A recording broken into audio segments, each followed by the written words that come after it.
disampaikan oleh teman dari Senegal ini, si bapak dari Senegal ini. Karena kalau isunya adalah soal netralitas, ya. 24. In February 2024, Indonesia held presidential elections. Campaigning took place in the aftermath of a last-minute court ruling that changed eligibility criteria, allowing the president's son to join the ticket of the front runners in the election.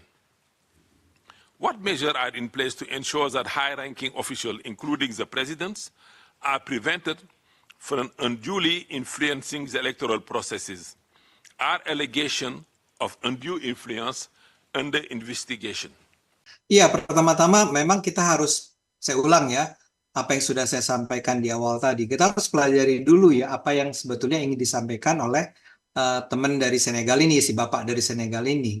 Karena kalau isunya adalah soal netralitas, ya, ini memang sebuah isu yang barangkali debatable banget. Dan misalnya orang bisa tanya kan selalu, memang kalau seorang presiden itu tidak netral, lantas apa ya?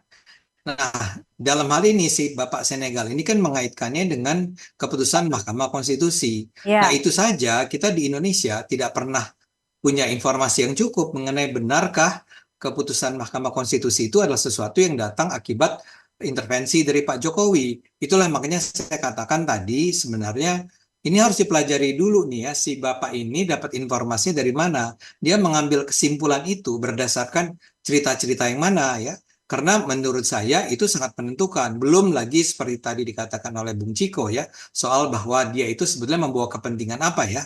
Tapi taruhlah kita sekarang anggap dia itu netral, anggaplah dia itu kritis. Ya, sebetulnya perspektif dia, cara baca dia mengenai kasus yang terjadi di Indonesia ini seperti apa? Mengapa dia sampai merasa perlu ya untuk menyampaikannya secara terbuka?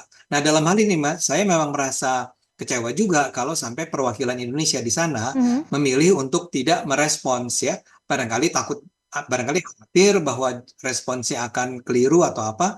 Tapi biar bagaimanapun kritik-kritik semacam ini, suara-suara keras semacam ini harus dijawab, harus ditanggapi secara terbuka oleh perwakilan Indonesia ya.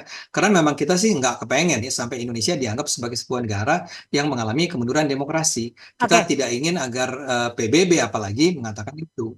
Oke. Mas Ciko.